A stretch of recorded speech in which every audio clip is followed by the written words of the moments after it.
Mesin waktu merupakan alat yang kerap kita lihat di dunia fiksi, seperti Doraemon dan Back to the Future, serta kerap diperdebatkan di dunia sains, merupakan omong kosong secara biologi. Tubuh manusia akan hancur saat masuki black hole, namun Steins Gate menawarkan solusi jenius, yakni jangan kirim tubuhnya, kirim kesadarannya.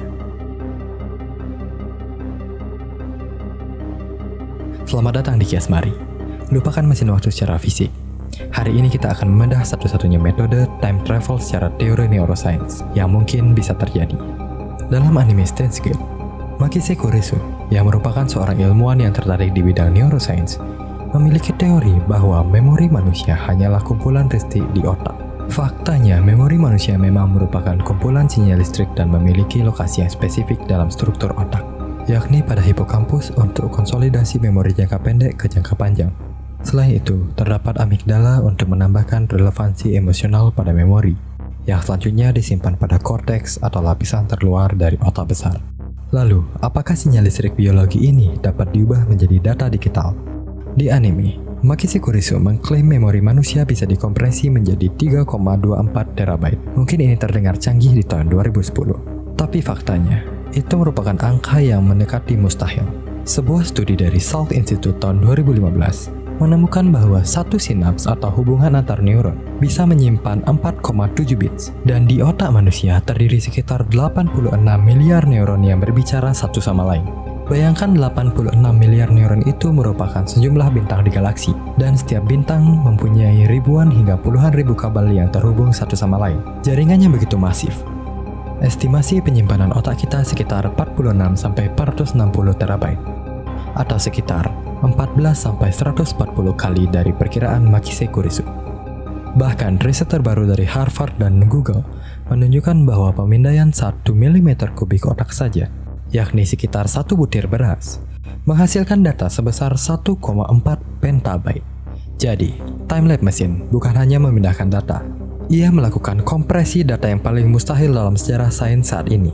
Sehingga ide Kurisu secara teori mungkin dapat diterima, tapi teknologinya belum ada saat ini.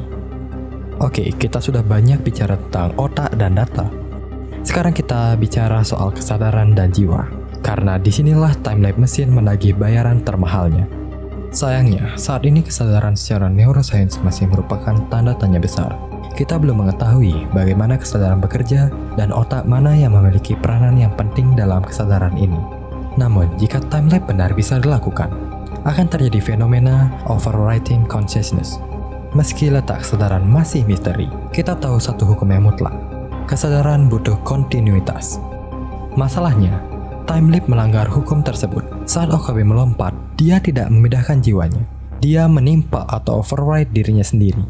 Atau dengan kata lain, saat OKB melompat ke masa lalu, dia tidak pindah, dia menimpa ingkatan OKB versi lama.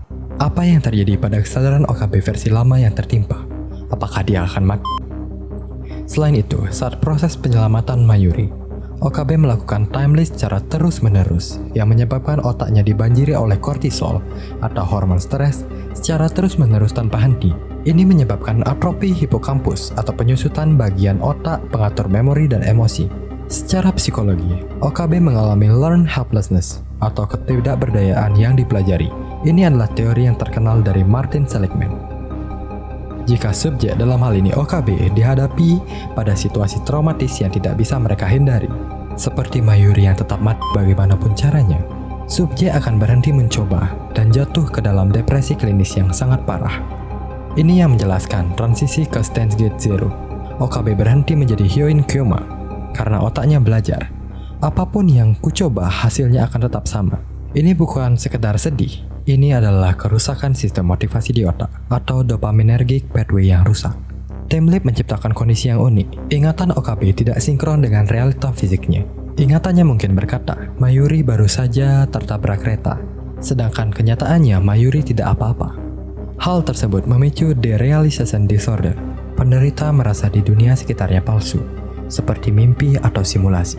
OKB mulai melihat manusia lain seperti Daru dan Mayuri bukan sebagai orang hidup, tapi sebagai data yang bisa diriset.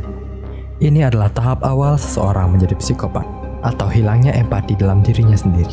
Namun OKB dapat melawan perasaan itu dengan rasa sakit yang dialami terus-menerus. Kita tahu bahwa Okabe mengungkapkan dirinya sebagai Hoin Kyoma. この俺王院京馬オカリーの方が可愛いのに。